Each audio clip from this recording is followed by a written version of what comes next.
Okay, hello everybody. Welcome to the Monday workshop of the Friendly Circle Berlin with Dr. Alan Berger.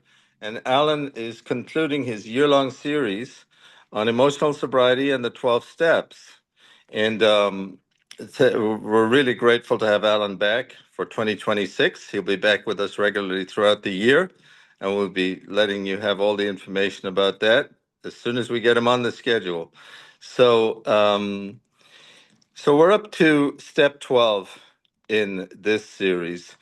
And I'm just going to read a little bit out of the AA 12 and 12 book on step 12. Step 12, of course, having had a spiritual awakening as the result of these steps, we tried to carry this message to alcoholics and to practice these principles in all our affairs. And I always love how this first paragraph is written in the 12 and 12. It says, the joy of living is the theme of AA's 12th step, and action is its key word. Here we turn outward toward our fellow alcoholics who are still in distress. Here we experience the kind of giving that asks no reward. And this is Alan's favorite line. Here we begin to practice all 12 steps of the program in our daily lives so that we and those about us may find emotional sobriety. When the 12th step is seen, its full implication is really talking about the kind of love that has no price tag on it. Next paragraph, our 12th step also says that as a result of practicing all the steps, we have each found something called a spiritual awakening. So what do you think, Alan? Wow, there's so much to say about step 12. So hopefully we'll get most of it in today. I'm going to share some slides with everybody. You were taking some of my thunder away because I have all those quotes here for everybody to look at, Patrick. So next time I'm going to get you to co-present with me on this stuff. Hey, let's chat. All right. So let me know that you guys can see this. Yes. Yep, we're good. All right, here we go. So how did we get here?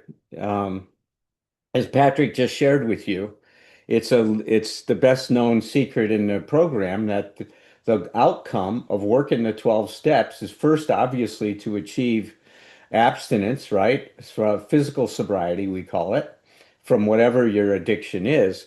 But the second goal here, and one that's so incredibly important, is this new way of life that we're learning. This program in one way is to kind of reprogram us, if you can think of it that way, and to develop a set of concepts and ideas that are going to help us live a life that can lead to joy, as Patrick was saying, that we can really feel good about and feel good about who we are and not get hung up in so many of our rules and expectations and disappointments and all the struggles that pertain to those kinds of issues. So, what has happened up to this point? So remember what I've talked about is that each step builds upon the other. So the first step creates this existential crisis, right? We've got a serious problem, whether we're focusing on our physical addiction or our emotional dependency, and we don't know how to solve this problem. We are powerless. And that throws us into an existential crisis. Well, the second step comes along to resolve that crisis, to take that energy, that tension that's created in the first step, and then gets a resolution in the second step. And then the second step creates its own tension because now we have hope that there's a different way of life, but we have no idea of what that means practically. That we have to take this idea that there's hope and we have to go on a quest, right, to discover what does that mean. And that's where the third step comes along, and we now make a commitment to give ourselves to that journey, to figuring out how we can live a different life than we've been living, letting go of our old ideas. And then that step resolves that energy from step two. How are we going to have hope? Well, make a commitment to figuring some things out differently. But then the next step says, okay, now that I've made a commitment, what do I do? Well, take an inventory. So the steps keep building upon one another. So initially, what we're doing is we are shattering our reliance on what I call our false self. We're shattering our reliance on dedicating ourselves to actualizing a concept of who we should be instead of becoming who we are. And all the steps are helping us to develop a strong connection to our real self, to our authenticity, to who we are. So I'm not going to go through all the other steps, but step 11 was a very important step because in step 11, what we really did is we're committing ourselves to continue to expand our consciousness. And as you can see from some of my other presentations, our consciousness shifts dramatically as we're doing this work on emotional sobriety. We're going from a consciousness that is looking at the world with all of these contingencies, like I'm okay if, to a consciousness of freedom. I can be okay even if things don't go my way. See, that's a novel idea to us. And as we embrace that idea, that becomes our new orientation. That's part of our spiritual awakening. So now we're on step 12, which is really, this step is so important because it really, as you're going to see, really speaks to an integration of all that we've done. So Bill wrote it this way: having had a spiritual awakening as a result of these steps, we try to carry this message to alcoholics and to practice these principles in all our affairs. And I highlight it in all our affairs because that's where the integration comes in. So let's go and look at some of what the 12 and 12 says. But before we do, let's remind ourselves of this. And this is what Fritz Perls said about what I call the paradoxical theory of change. He goes, as long as you fight a symptom, it will become worse. Every one of us that struggled with alcoholism knows that when we tried to control our drinking, it just got worse, not better. You know, doing the same thing, expecting different results was insanity. And I think it was even worse than that because we didn't just expect different results, we thought things would get better. And this is what Fritz says is once you take responsibility for what you're doing to yourself, how you produce your symptoms, how you produce your illness, how you produce your existence, you get in touch with yourself. At that point, as we start to get in touch with ourselves, is when our growth begins and integration begins. Emotional sobriety can be looked at in one way as maturing. We are growing up. You've heard me say this before, that we don't suffer from, a psychiatric disorder. I'm not saying some of us don't have that, some of us do. But the majority of us suffer from a growth disorder. We are stuck in our development. We are stuck in our development at the stage of that it's all about me. So that's why Bill identified selfishness, self-centeredness, self-will run riot is the root of our problem. You see, we live in a culture, especially the Western culture, it's so narcissistic. Everything's about us. And because of that, then we think that we are entitled to make demands on how life should be, how we should be, how you should be. We have all these shoulds. So, Fritz is reminding us that we've got to be honest with ourselves. We've got to look at who we aren't to become who we can be. And it's a very important reminder.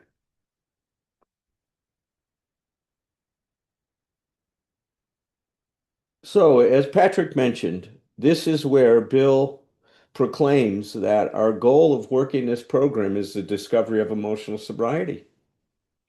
He's talking about step 12. So, he's talking about practicing step 12 and all the other steps in our life. He says, here we begin to practice all of the 12 steps of the program in our daily lives so that we and those about us can find emotional sobriety. We and those about us. How come he included that? Well, what we know is that if you are we know that our illness, our alcoholism, our addiction, whatever you want to call it, our selfishness, our self-centeredness, our emotional dependency, it did a lot of damage in our lives. And so what we say is if you don't transform your sickness, it will be transmitted. We will pass it on. We will infect those people around us. But the same thing is true as soon as you start to grow up, it has a very positive impact in the same way that our illness had a negative impact, that our selfishness had a negative impact. As soon as we start practicing these principles, other people around us will see this stuff and they will respond in kind. And this is a very important thing because I see this happen all the time is that when one person starts to get well in a family, the family starts to do better. This led Byron Katie to make the following observation. It only takes one clear person in a relationship or in a family for things to start getting better. One clear person. Remember that everything in a family is really bilaterally determined. We know that from our insights from systems theory, that whereas all these reciprocal relationships that are causing one another, that's why blaming someone in a family doesn't make any sense because everybody's got participates in the dynamic that's going on. But what we know, while things may be caused bilaterally, change occurs unilaterally. It occurs when I start to take responsibility for changing my dance that I'm doing in my relationships with other people, changing my relationship with myself. That's when things start to turn around in our life. As Patrick mentioned, the joy of living is the theme of AA's 12th step, and action is the key word. The joy of living. Now, notice he didn't say happiness is the theme of AA's 12th step. Joy is something that is a much more global concept than happiness. You see, we can feel joyful from how we've dealt with a very difficult situation. We can feel good about ourselves in terms of how we showed up and dealt with the situation, even if it didn't go the way we wanted it to. You see, our well-being is not dependent on the outcome, but dependent on how we show up and deal with whatever is happening in our life. And this is where the joy of living comes from, because it's not based on things have to be a certain way to be okay. I have to learn to deal with things as they are to be okay. When I get to that place and I have more confidence in myself and how I'm dealing with things, then I can feel good about whatever is happening. I'm not able to do this all the time, but I was recently over in Paris for 9 days. I decided to take my two girls, Cece, who's 7, and Maddie, who's 12, over to Paris for a trip. Maddie and I have had a very difficult year this last year since the divorce. She struggled a lot, and we really came back together. And to celebrate it, I turned to her and said, well, what would you like to do for Christmas since it's my Christmas with them? She said, take me to Paris. I want to go to the Eiffel Tower. So I said, you got it. So we went.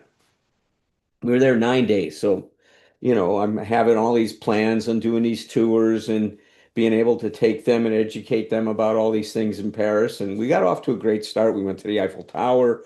She was just ecstatic. We had a great time. And and then the next day we made baguettes and we croissants and some cake and we went to a bakery and we got learned all about baking and the French, pastries and stuff. It was a wonderful, wonderful experience. They both loved it. And that afternoon we had a tour around the city. So the next day, Maddie wasn't that up for the tour, and I was wondering what's going on. How come? Well, she started to get sick. So by time we're there on the third day, she's running a pretty high fever.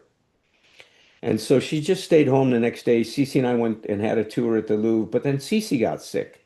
So for the next 3 days, I had to cancel everything. And when I say they had fevers, their fevers were running around 104. Cece's was probably getting up to 105. They were sick. They were in bed for 20, I think Maddie slept for almost 48 hours, and Cece was in bed for almost a day and a half.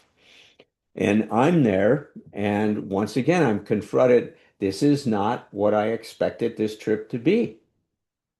This is now very different. And so, how am I going to deal with this? Am I going to get upset with reality? They're sick.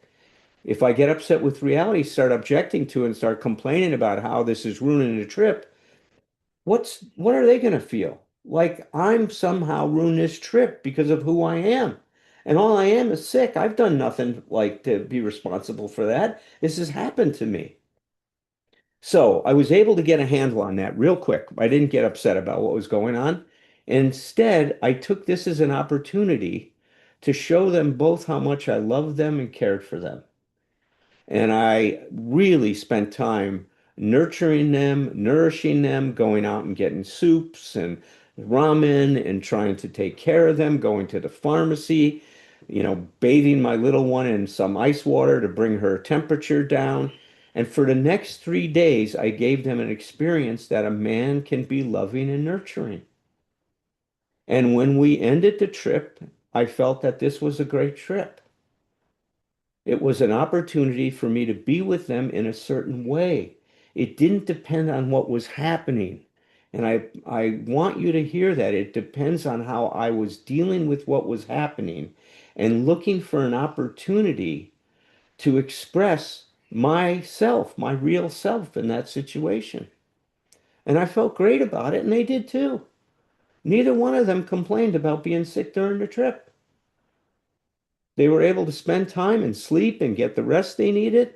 Last day or last 2 days, they were good enough. We went and did say Cirque du Soleil, the show Allegria, which was incredible. And we had a wonderful time in Paris, even though they were sick. That's the joy of living. That's the theme. And action being the key word, yes, it was. I had to get very much involved in that whole scene to make it into what it was. Here we experience a kind of giving that asks no rewards. See, I did that not because I wanted them to be grateful for what I did. I did that because it was the right thing for me to do. See, instead of looking for external validation or what we call other validated self-esteem, I did that because it was intrinsically rewarding for me to be the father that I wanted to be. I was able to show up then. I didn't need any rewards. I felt good about what I was doing. And if they felt good about it, that was a benefit in which they did. I'm sure that it was okay for them. Um, but see, this is the difference. This is where Bill is talking about that we're experiencing this emotional sobriety, which means freedom. My existence is not dependent on all of these things going the way I want them to go.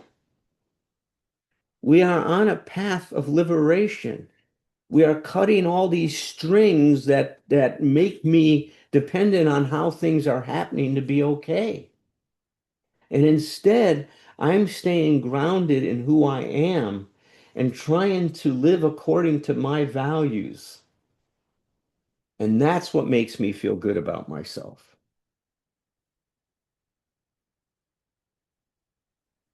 Our 12 steps also says that as a result of practicing all this stuff, we have each found something called a spiritual awakening. Well, we can define a spiritual awakening in a lot of different ways. I love Richard Rohr's definition of it. He says spiritual awakening is an illuminated gaze. An illuminated gaze. It means that our perception, what we're looking at, changes. What emotional sobriety does is it expands our consciousness so that now, when we are looking at a situation, we can identify the most relevant aspects of that reality to get a hold of to help us deal with the situation in the best way we can.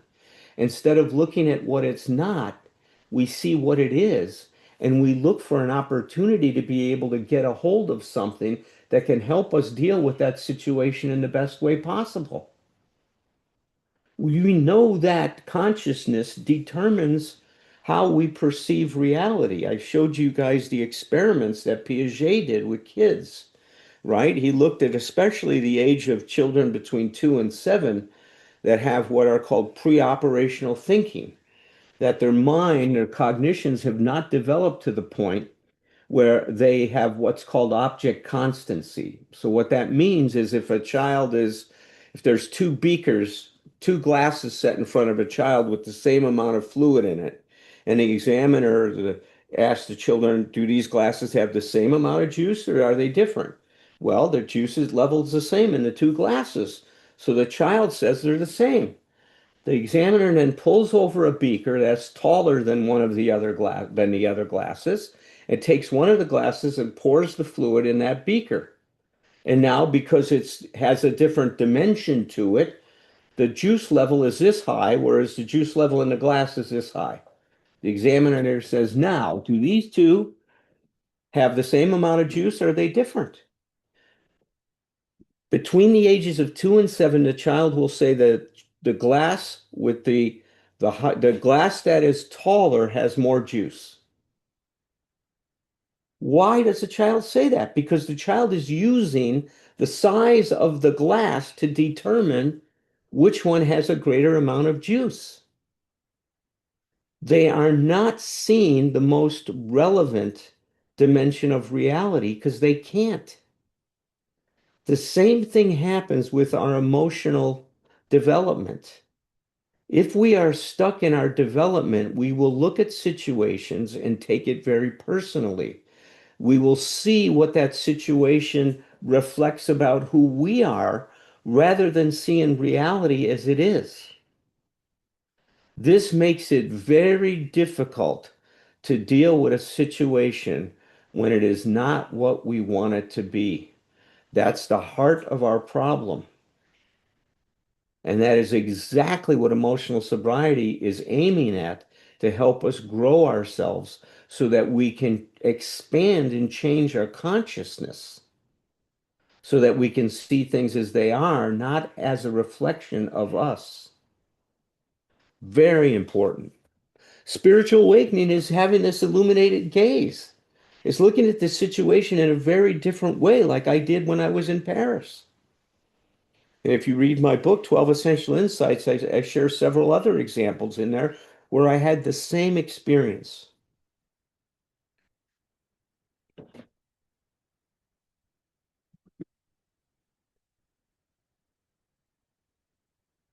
Bill defines the commonalities of spiritual awakening as when a man or woman has a spiritual awakening, excuse me, the most important meaning of it is that he has now become able to do, feel, and believe that which he could not do before on his unaided strength and resource alone.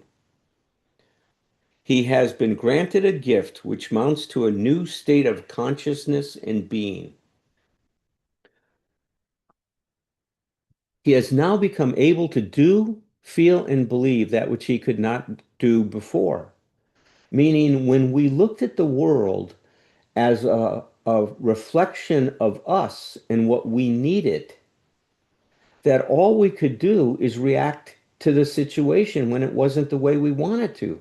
We would take reality personally.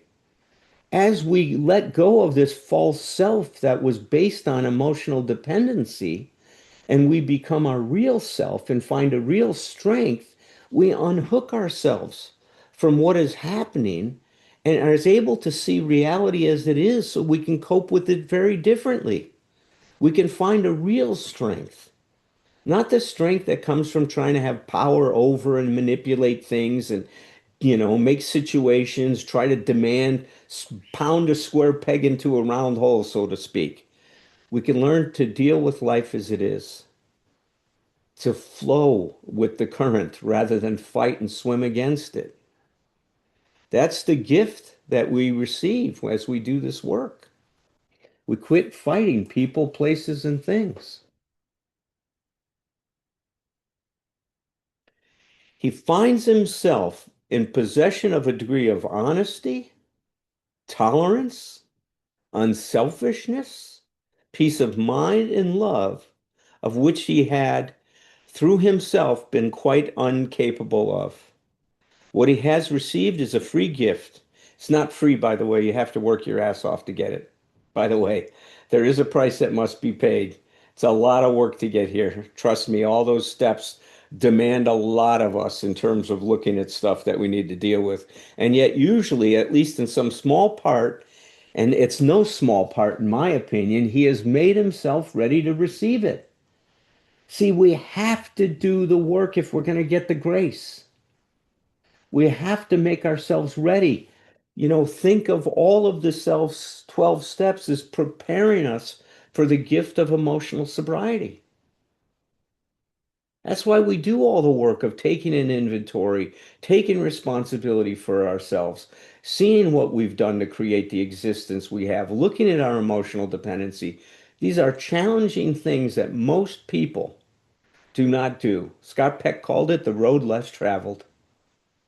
Most people are not willing to dig into themselves and to face themselves as we are as we're doing this work.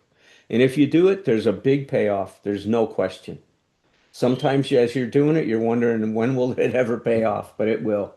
Eventually things will start to come together for you.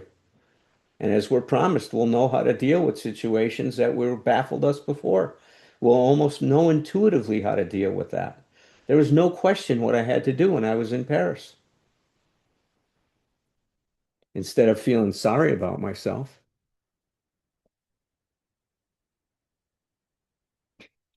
After we come to AA, if we go on growing, if we grow on growing up, our attitudes and actions towards security, emotional security and financial security commences to change. We realized that our emotional security is not dependent on what other people are doing, but it's dependent on what we're doing. You see, the more dependent I am, the more I'm going to try to regulate you to feel okay and to feel safe. The more I take responsibility for my existence, I don't need to worry about what you're doing. I need to worry about what I'm doing in all those accounts. So we're shifting, we're taking that emotional center of gravity, and instead of putting it out there and externalizing it, we're bringing it back into ourselves. And that's where our real strength comes from. We are recovering our lost true self.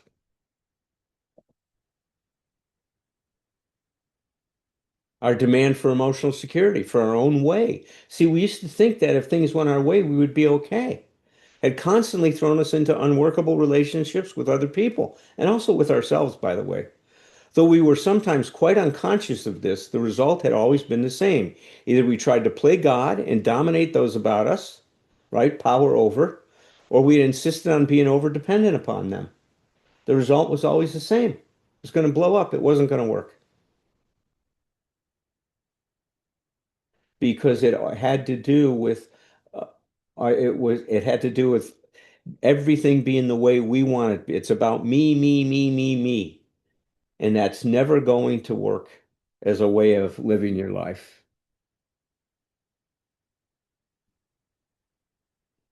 For it is only accepting and solving our problems that we can begin to get right with ourselves and with the world about us. You see, that's what I mean is that life is what it is. What matters is how we cope with it, not what is happening, but how we're dealing with it and the meaning we're giving to it. He goes, understanding is the key, right principles and attitude, the key to right principles and attitude, good living. Therefore, the joy of good living is the theme of emotional sobriety.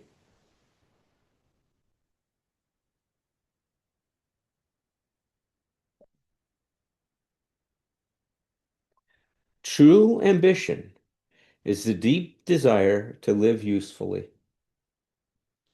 Instead of ambition having to do with having, which is part of also the problem that our culture creates, it's a culture that is so based on having that we even define ourselves as I am more the more I have.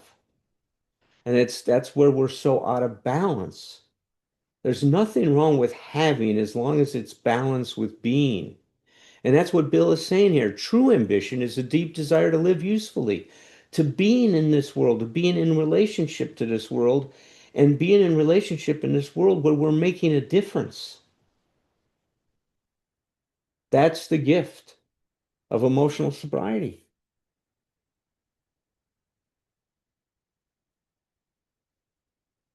These were new attitudes that finally brought many of us an inner strength.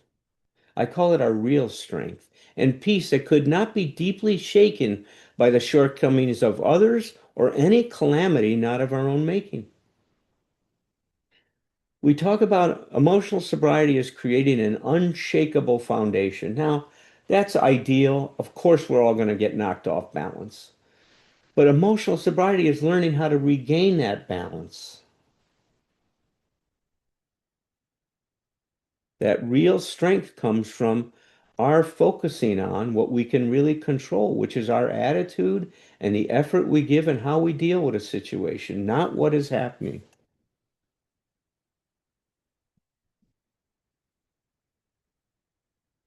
But today, in well-matured AAs, these distorted drives have been restored to something like their true purpose. Their true purpose is to help us. Instincts are there to help us cope with life. But when they get out of balance and they become awry, then we're off, right? When it all is about me or when it's all about you, I'm out of balance. There's a balance between we and I. There's a balance between togetherness and separateness. There's a balance between having and being. This is what we're striving for. It's brilliant.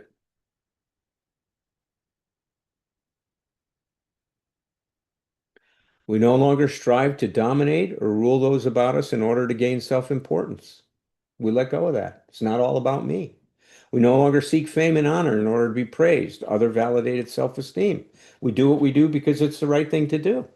When by devoted service to family, friends, business, or community, we attract widespread affection and are sometimes singled out for posts of greater responsibility and trust, we try to be humbly grateful and exert ourselves the more in a spirit of love and service.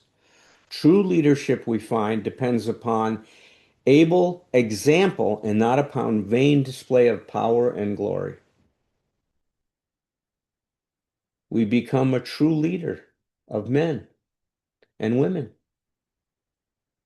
We lead from a position of nobility, right? Looking at the situation and trying to bring a higher level of consciousness to any conflict.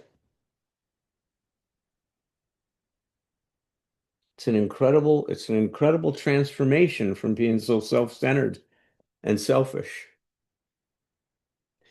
Now, there's this other dimension in terms of what's happening here is that we're finding a new purpose to our life, right? It's to be of value, to make a difference.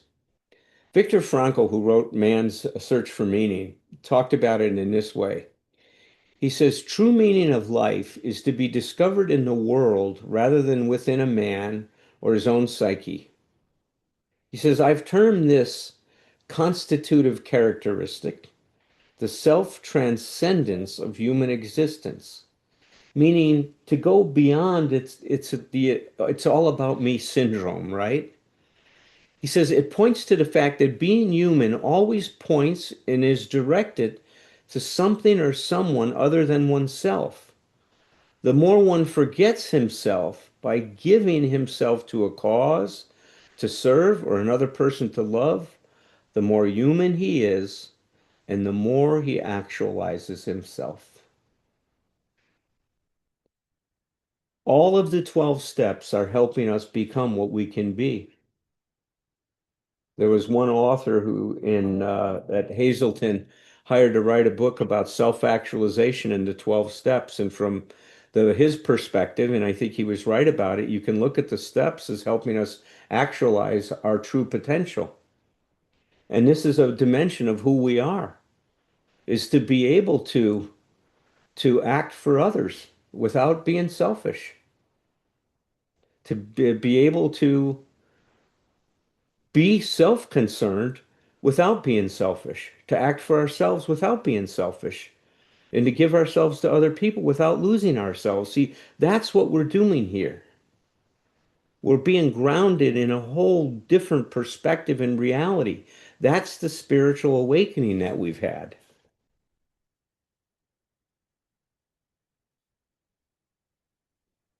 With each passing day of our lives, may every one of us sense more deeply the inner meaning of AA's simple prayer. God, grant us the serenity to accept the things we cannot change, courage to change the things we can, and the wisdom to know the difference. Herb and I like to call this the prayer of emotional sobriety because it's really about helping us kind of discern and differentiate. So what we're learning is that emotional sobriety creates a freedom, a state of emotional freedom. How? By maturing, which means by learning from our experience. You see, that was the problem. That's what got us stuck in our development. We discontinued, we stopped learning from our experience. Learning is so important. This is Dr. Dan Siegel, and he says integration, meaning integration is what happens when we learn, is the key mechanism beneath both the absence of illness and the presence of well-being. He says integration is the linkage connecting the dots of differentiated elements of a system. It illuminates the, the direct pathway towards health. So what that does is it means that we start connecting things from our experience and we learn from it. We see the habitual way we've been thinking and acting and how it's really influenced by our emotional dependency, our belief that we have to have environmental support to be okay. As we start to learn from that, we can put the linkage, right? We can put all of this together and see that there's another possibility in our life. That's what learning is all about, the discovery of new possibilities. See, your mind wants to organize things. So when you look at this, you don't look at this as separate elements of black. That would be just looking at the pieces in a differentiated way. You put these things together and you give meaning to it. You're integrating your perception and you integrate it and you see a jet airplane, kind of like the one I flew over to get to Paris. That's what we do automatically when we don't get in the way of this what I call this human tendency to give meaning and organization to our experience. He goes on to say this. He says, when differentiation is blocked, integration cannot occur. Without the movement towards integration, the entire system moves away from complexity and away from harmony. We stop connecting things. We don't see the bigger picture. Like the kids, when they were looking at the size of the glass, all they were doing was seeing the size of the glass, not what was really happening. When there is only differentiation, which is what the glass is, which is no linkage, integration is also blocked. We move away from complexity, this time towards rigidity. So you can tell you're stuck when you are either being rigid, right? Or you're not connecting the dots, when you're confused and you don't see what's going on.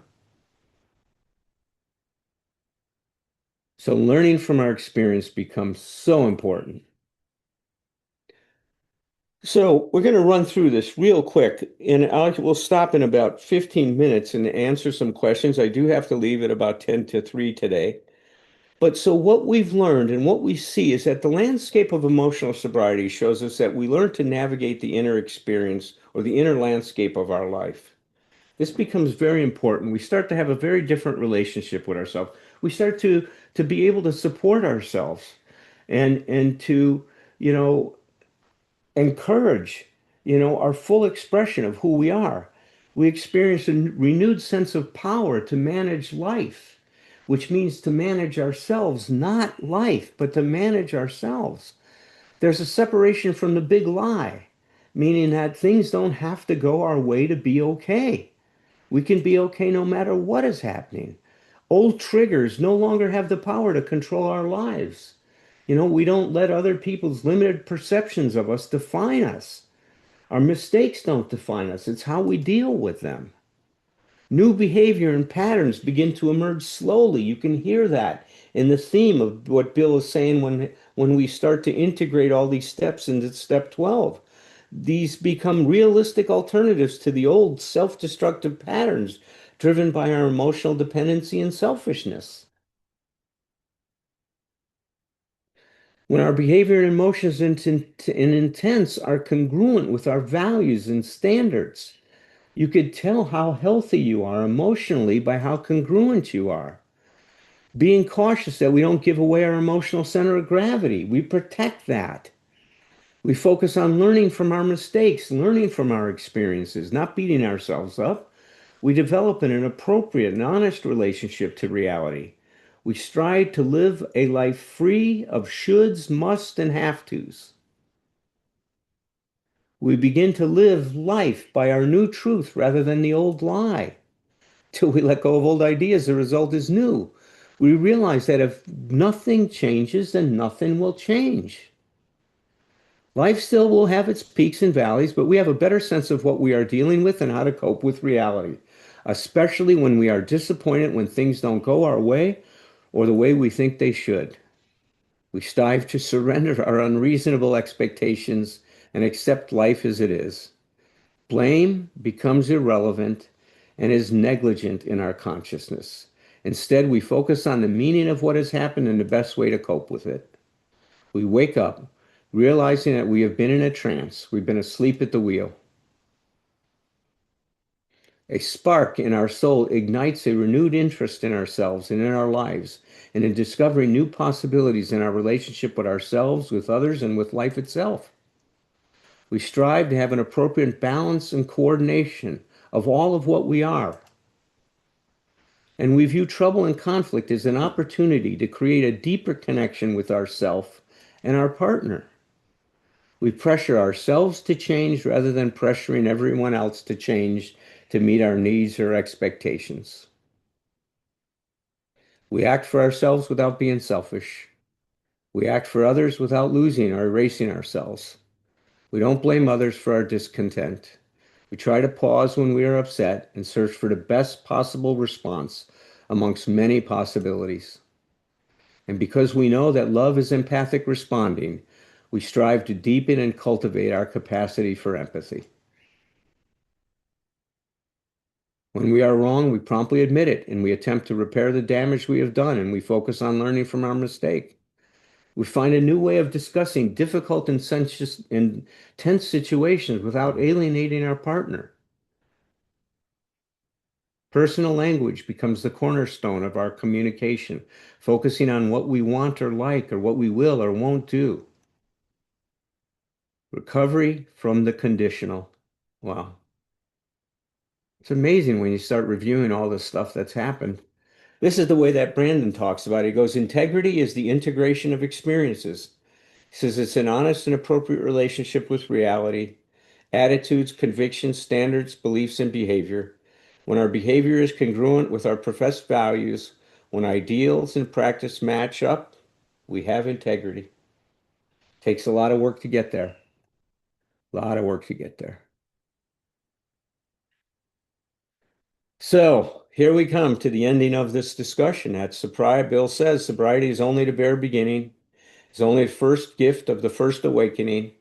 Our awakening goes on and on. He says if more gifts are to be received, our awakening has to go on. And if it does go on, we find that bit by bit we can discard the old life, the one that didn't work, that was based on emotional dependency, for a new life that can and does work under any conditions, whatever, regardless of worldly success or failure, regardless of pain or joy, regardless of sickness or health, or even of death itself. A new life of endless possibilities can be lived if we are willing to continue our awakening, if we are willing to continue our journey into emotional sobriety.